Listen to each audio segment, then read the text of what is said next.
नमस्कार, स्वागत है आपका डीडी न्यूज पर। मैं हूं रेशमा आपके साथ। आइए नजर डाल लेते हैं इस वक्त की हेडलाइंस पर। प्रधानमंत्री और वरिष्ठ बीजेपी नेता नरेंद्र मोदी आज बिहार में पार्टी के बूथ स्तर के कार्यकर्ताओं से करेंगे संवाद। मेरा बूथ सबसे मजबूत अभियान के जरिए भरेंगे जोश, उनके सुझावों पर भी होगी बात।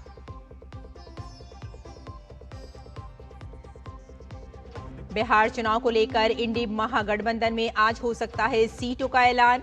एनडीए समेत बाकी दलों के तमाम उम्मीदवार आज भरेंगे नामांकन।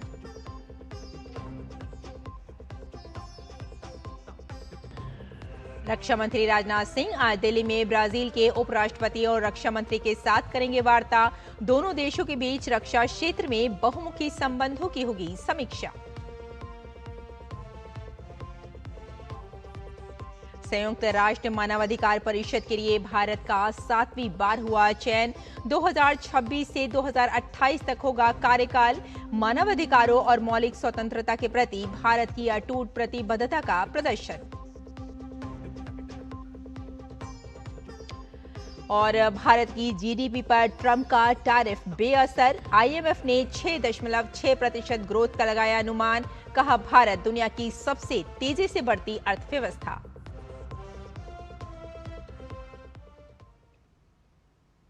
और आइए अब समाचारों पर डालते हैं विस्तार से नजर।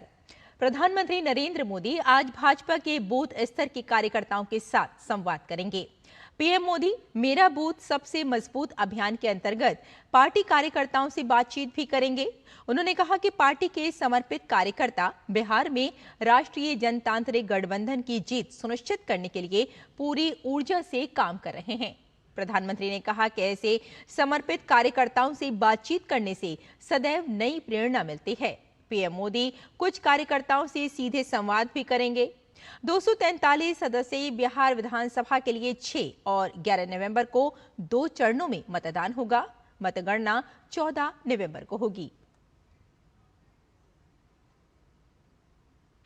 बिहार विधानसभा चुनाव के लिए नामांकन का काम जोरों पर है। बिहार के उप मुख्यमंत्री विजय कुमार सिन्हा आज लखीसराय सीट से नामांकन दाखिल करेंगे। भारतीय जनता पार्टी ने एक बार फिर इस सीट से विजय सिन्हा को उतारा है।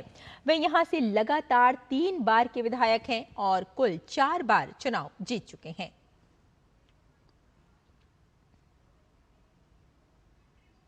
वहीं राजद नेता और पूर्व उप मुख्यमंत्री तेजस्वी यादव आज राघोपुर सीट से नामांकन दाखिल करेंगे। तेजस्वी 2015 में पहली बार राघोपुर से विधायक बने थे।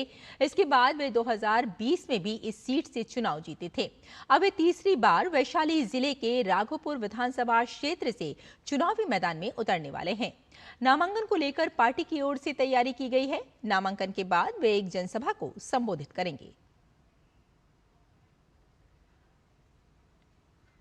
सीट बंटवारे को लेकर राष्ट्रीय जनतांत्रिक गठबंधन यानी एनडीए में जारी खींचतान लगभग खत्म हो गई है। यहां सीटों का सम्मानजनक बंटवारा हो गया है। वहीं महागठबंधन में सीटों का बंटवारा नहीं होने के कारण प्रत्याशियों और समर्थकों में मायूसी है। महागठबंधन के सबसे प्रमुख दल आरजेडी के कार्यालय में समर्थक और प्रत्याशी दोनों बाट जोह रहे हैं कि कब सीटों का बंटवारा हो और हम क्षेत्र में प्रचार प्रसार के लिए निकलें, क्योंकि अब समय काफी कम रह गया है।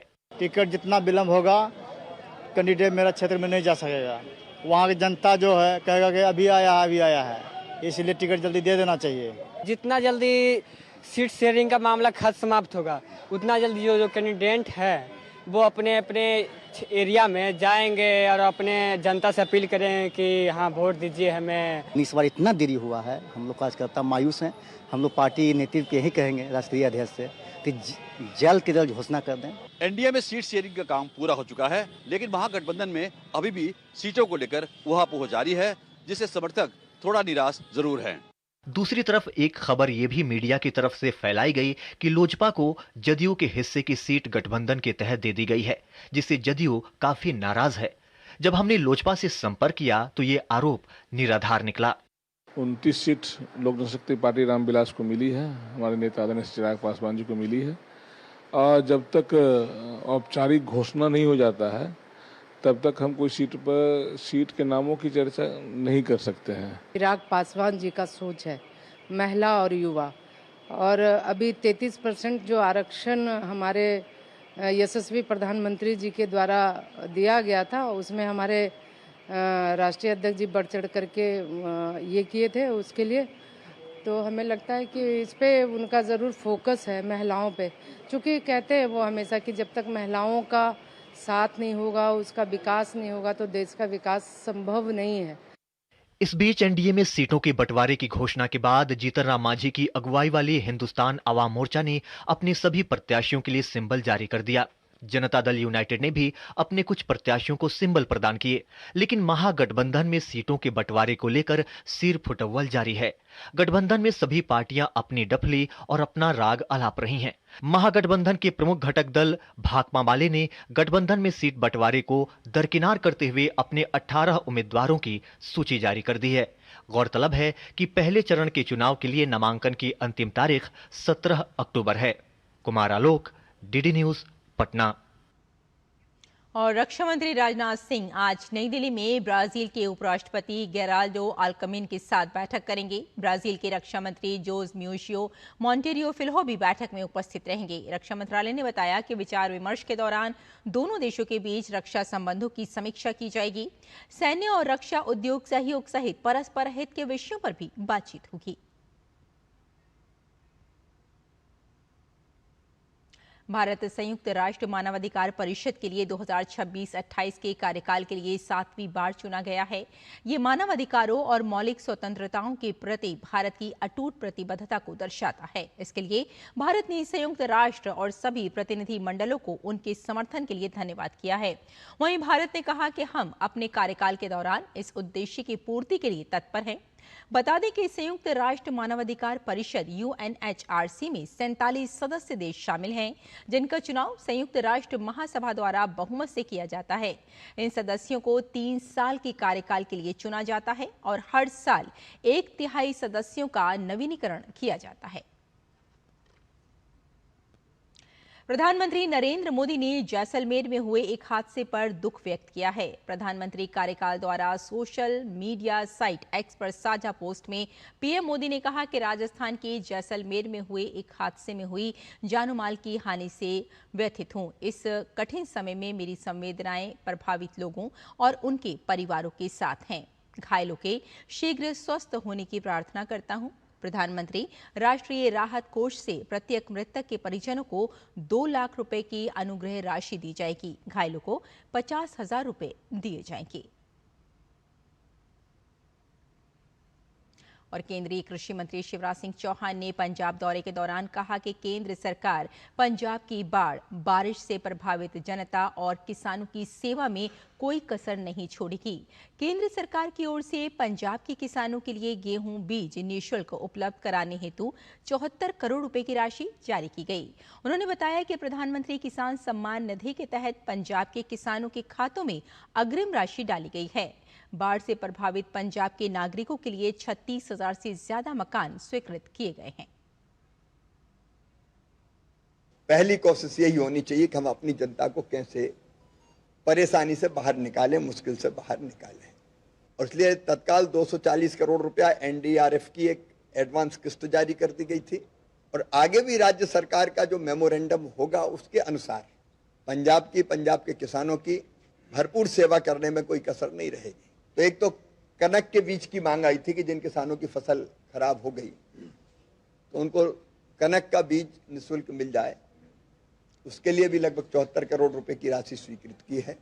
बागवानी की फसलें भी खराब हुई होगी तो सरकार का जैसे प्रतिवेदन आएगा, हॉर्टिकल्चर की फसलों के लिए भी हम मदद करेंगे। हरियाणा के मुख्यमंत्री नायब सिंह सैनी ने कुरुक्षेत्र की जनता को इलेक्ट्रिक बस सेवा की सौगात दी है। कुरुक्षेत्र में राज्य परिवहन हरियाणा ने भारत सरकार के राष्ट्रीय इलेक्ट्रिक मोबिलिटी मिशन 2020 के अंतर्गत 10 इलेक्ट्रिक बसें शुरू की हैं। मुख्यमंत्री ने कुरुक्षेत्र के लोगों को बधाई दी और साथ ही बताया कि दीपावली तक यात्री इलेक्ट्रिक बसों में निःशुल्क बस यात्रा कर सकेंगे। सभी लोगों को आज बहुत बधाई भी देता हूँ कि आज 10 बसें जो इलेक्ट्रिक बसें हैं, इन्वायरमेंट की दृष्टि से भी, क्योंकि पोल्यूशन नहीं होगा, पोल्यूशन मुक्त बसें हैं, आज कुरुक्षेत्र के लोगों को ये समर्पित की हैं। मैं बहुत बधाई देता हूँ और मैंने कहा है अधिकारियों को कि इसको दीपावली तक कोई किराया किसी का नहीं लगेगा और ये फ्री में रूट्स के ऊपर लोगों को लाने और ले जाने का काम करेंगे। और उसके बाद क्योंकि इसके 10 बसें हैं, अलग अलग रूट इसके बने हैं, हमारे लोगों को कुरुक्षेत्र के लाभ होगा, परंतु जो बाहर के हमारे टूरिस्ट हैं जो यहाँ पर आते हैं उनको भी लाभ मिलेगा। और शिवसेना सांसद मिलिंद देवरे ने हाल ही में शुरू हुई मुंबई मेट्रो की एक्वा लाइन से यात्रा की। इस अवसर पर उन्होंने मुंबई वासियों से अपील की है कि वे निजी वाहनों के बजाय मेट्रो का अधिक उपयोग करें। मिलिंद देवरा ने कहा कि मेट्रो से सफर करने से सड़कों पर ट्रैफिक जाम में कमी आएगी और ग्लोबल वार्मिंग से निपटने में भी मदद मिलेगी। उन्होंने ये भी बताया कि इस नई मेट्रो लाइन में यात्रियों की सुविधा और सुरक्षा का ध्यान में रखते हुए सभी आधुनिक सुविधाएं उपलब्ध कराई गई हैं। मैं सभी मुंबईकरों से निवेदन करना चाहूँगा कि कृपया मेट्रो एक्वा लाइन 3 को यूज़ कीजिए, इसका उपयोग कीजिए। सरकार ने, महायुति सरकार ने, हमारे मुख्यमंत्री देवेंद्र फडणवीस जी, उप मुख्यमंत्री एकनाथ शिंदे जी ने बहुत ही मेहनत, सभी ब्यूरोक्रेट्स ने भी इसमें बहुत मेहनत की है और आपकी हर जो कंसर्न है, हर जो चिंता है, उस चिंता को दूर करने के लिए मेट्रो कॉरपोरेशन ने इस पर काम किया है। I would urge each and every one of you, please use this, help us decongest our roads, help us fight global warming. और यहाँ रुकते हैं एक छोटे से ब्रेक के लिए, जल्द हाजिर होते हैं। आप देखते रहिए डीडी न्यूज़। सस्ते वाले दाल मसाले स्वाद हुआ बेकार, MDH की हल्दी मिर्ची धनिया करे कमाल, ये रंग दे, ये खुशबू दे, ये तीखा, ये कम पड़े, क्या निराला MDH masala.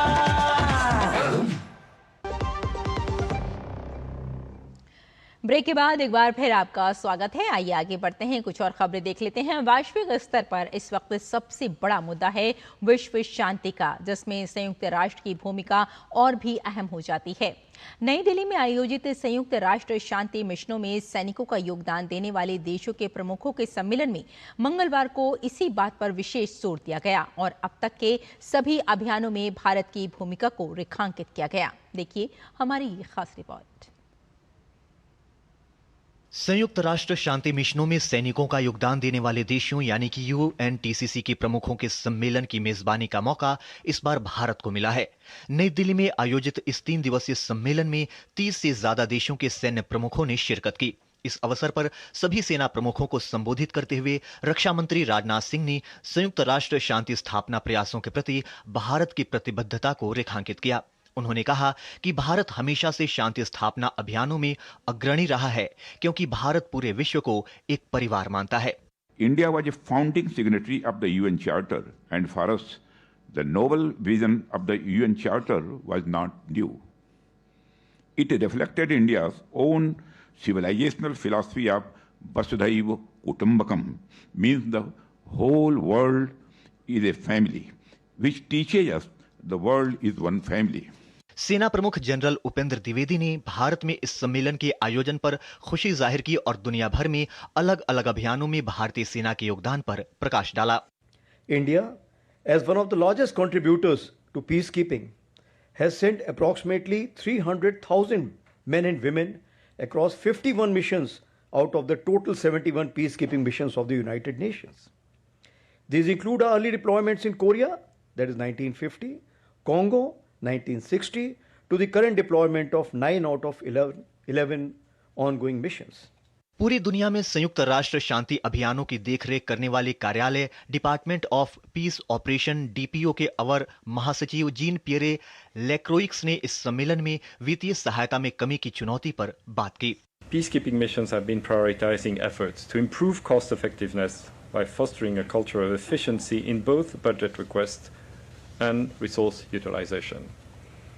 This is in line with the Secretary General's UN80 initiative, with the aim of adapting what we call the peace and security pillar of the United Nations to be lean, agile and field-focused, delivering impact across mission and non-mission settings. We all have limited resources as we move forward. It's a fact. We have to deal with it and we have to address effectively this situation. शांति स्थापना एक साझा जिम्मेदारी है और भारत में आयोजित ये सम्मेलन वसुधैव कुटुंबकम की भारतीय भावना का प्रतिबिंब है। इस 3 दिवसीय कॉन्क्लेव का उद्देश्य यही है कि पूरी दुनिया जान ले कि भारत किस तेजी से रक्षा क्षेत्र में आत्मनिर्भर हो रहा है और इसके साथ ही दुनिया भर में जहां पर भी पीस कीपिंग मिशंस चल रहे हैं वहां पर वो इंडिजिनस सॉल्यूशंस के साथ पूरी दुनिया की मदद कर सकता है। कैमरामैन विक्की राजपूत और ललित के साथ मैं विशाल बरिस्टो, डीडी न्यूज़, दिल्ली। और हरियाणा के मानेसर में राष्ट्रीय सुरक्षा गार्ड यानी एनएसजी ने अपना 41वां स्थापना दिवस मनाया। इसमें एनएसजी कमांडो ने लाइव डेमोन्स्ट्रेशन कर अपनी ताकत और क्षमता का प्रदर्शन किया। इस मौके पर केंद्रीय गृह मंत्री अमित शाह ने एनएसजी के जवानों की बहादुरी और समर्पण की सराहना की। गृह मंत्री अमित शाह ने हरियाणा के मानेसर में एनएसजी के स्थापना दिवस समारोह में भाग लिया। इस अवसर पर उन्होंने मानेसर में ही एक ट्रेनिंग सेंटर का उद्घाटन किया। एनएसजी के कमांडोज ने अपनी प्रतिभा के दम पर प्रदर्शन किया, उसको देखकर वहां मौजूद हर कोई गर्व से भर गया। एनएसजी ने पिछले 4 दशकों में आतंक के खिलाफ बड़ी लड़ाई लड़ी है। एनएसजी को देखकर देश के हर नागरिक को लगता है कि हमारी सुरक्षा और आतंक के खिलाफ लड़ाई सुरक्षित हाथों में है। देश की सुरक्षा में जुटे एनएसजी के बहादुर जवानों को हृदय पूर्वक की शुभकामनाएं देना चाहता हूं। वो सभी शहीदों और उनके परिवारजनों की प्रति समग्र देश की ओर से अत्यंत हृदय से कृतज्ञता व्यक्त करना चाहता हूं। गृह मंत्री ने कहा कि एनएसजी के कई सेंटर देश में बनाए जा रहे हैं, जिसमें अयोध्या सबसे लेटेस्ट है। इससे देश के किसी भी इलाके में यदि कुछ होता है तो तत्काल प्रभाव से एनएसजी पहुंच सकेगी। उन्होंने कहा कि मोदी जी के नेतृत्व में आतंकवाद के खिलाफ जीरो टॉलरेंस की नीति अपनाई गई है। स्पेशल ऑपरेशन ट्रेनिंग सेंटर का भी शिलान्यास हुआ। 141 करोड़ की लागत से 8 एकड़ भूमि में अत्याधुनिक ट्रेनिंग आतंकवाद का सामना करने की कमांडोज की, स्पेशल कमांडोज की यहां पर होगी। ये एसओटीसी देश भर की पुलिस में जो आतंक विरोधी दस्ते बने हैं वो सभी को अत्याधुनिक तकनीक के साथ ट्रेन कर आतंकवाद के खिलाफ लड़ने के लिए सुसज्ज बनाएंगे। कार्यक्रम को संबोधित करते हुए केंद्रीय गृह मंत्री ने कहा कि धारा 370 समाप्त करने से लेकर कई तरह का काम हमने किया है। एयर स्ट्राइक और ऑपरेशन सिंदूर तक हमने कहीं भी आतंकवादी हो, पाताल में भी यदि कोई छुपा है तो उसे नीस्त नाबूद करने का काम किया है। पाकिस्तान में जहां से आतंक फैलता था उस टेरर ग्रुप के हेडक्वार्टर को खत्म करने का काम मोदी सरकार ने किया है। पीएमएलए को, ईडी को टेरर ग्रुपों के फंडिंग पर एक्टिव किया। टेरर फंडिंग के साइंटिफिक इन्वेस्टिगेशन की सिस्टम बनाई। देश भर की इन्वेस्टिगेशन एजेंसियों के साथ पूरे देश का डाटा साझा करने की शुरुआत की। 3 नए अपराधी कानूनों में पहली बार हमने टेररिज्म को व्याख्यायित कर अदालतों में जो लूपहोल्स ढूंढते थे वो छिद्र भी भरने का काम किया है। देश में अगर कहीं आतंकी घटना होती है तो उसका एनएसजी ने एक डाटाबेस तैयार किया है। महाकुंभ हो या पुरी की रथ यात्रा हो, सभी जगह पर सुरक्षा का प्रतीक एनएसजी है। एनएसजी ने देश की सुरक्षा के साथ देश के पर्यावरण की भी सुरक्षा की है। गृह मंत्री ने कहा कि एनएसजी को आने वाले दिनों में हम काफी अत्याधुनिक करने जा रहे हैं, जिससे कि इनके कामकाज में काफी बदलाव आएगा। नीरज सिंह की रिपोर्ट, टीडी न्यूज़, मानेसर। नए जीएसटी सुधारों में निर्माण कार्य से जुड़ी वस्तुओं के सस्ते होने से आम जनता में खुशी की लहर है। इस पर गोरखपुर की जनता ने प्रतिक्रिया देते हुए कहा कि हर घर बनाने में प्रयोग होने वाली चीजों पर जीएसटी कम होने से निर्माण कार्य अब आसान हुआ है और पैसे की भी काफी बचत हो रही है। जीएसटी कम करने से व्यापारियों में हर्ष का माहौल फैला हुआ है। और रह गई सवाल ये कि जैसे विरासत गलियारे में चौड़ीकरण का जो कार्य हो रहा था तो इसमें मोरंग, सीमेंट, बालू, तमाम इस तरह के आइटम जो यूज होते हैं वो जो है हमको अब पहले से सस्ते दर में मिल रही है, जिससे हमको अपने मकान और दुकान को बनाने में बहुत आराम मिल रहा है। जीएसटी जो सरकार ने घटाई है उससे बहुत फायदे मिले हैं, जैसे सीमेंट पे हुआ, बालू व मोरंग पे, ईंट पे सब पे जीएसटी जो थी, जो बढ़ चढ़ के थी, वो पे कटौती बहुत फायदे हुए। जीएसटी कम होने से थोड़ा रिलीफ हुआ है, सीमेंट वगैरह ये सब कंस्ट्रक्शन के काम में, यही है जो सब चीजें काम चल रही हैं। 35% कटौती हुई है मोरंग, गिट्टी, बालू में, सीमेंट में। और घर अभी तो टूटा है, मतलब चौड़ीकरण की वजह से बनवाने जा रहे हैं हम लोग। अभी नव निर्माण हो रहा है धीरे धीरे, और अच्छा कदम है सरकार की तरफ से, भाजपा बीजेपी की तरफ से। भारत दुनिया की सबसे तेजी से बढ़ती हुई अर्थव्यवस्था बन गई है। आईएमएफ की ताजा रिपोर्ट में भारत दुनिया की सबसे तेज रफ्तार अर्थव्यवस्था बना हुआ है और अच्छी खबर यह है कि खुद आईएमएफ ने अब भारत की विकास दर को लेकर अपने ही अनुमान में संशोधन किया है। आईएमएफ की रिपोर्ट के अनुसार भारत दुनिया की उन गिनी चुनी अर्थव्यवस्थाओं में से है जो वैश्विक व्यापार की अनिश्चितता और मौद्रिक सख्ती के बीच भी तेजी से बढ़ रही है। आईएमएफ ने अक्टूबर में जारी अपने वर्ल्ड इकोनॉमिक आउटलुक में भारत के वित्त वर्ष 2025-26 के लिए जीडीपी ग्रोथ अनुमान को बढ़ाकर 6.6% कर दिया है, जो पहले जुलाई में 6.4% था। अगले साल यानी 2026-27 के लिए भारत की विकास दर का अनुमान 6.2% है। महंगाई दर के अनुमान में भी बड़ी राहत है। आईएमएफ ने भारत के वित्त वर्ष 2026 के लिए महंगाई का अनुमान घटाकर 2.8% कर दिया है, जो अप्रैल में 4.2% था। भारत की अर्थव्यवस्था ने वित्त वर्ष 2026 के पहली तिमाही में 7.8% की तेज वृद्धि दर्ज की, जो पिछले एक साल में सबसे तेज गति थी। दूसरी तिमाही में भी लगभग 7% की ग्रोथ की उम्मीद जताई जा रही है।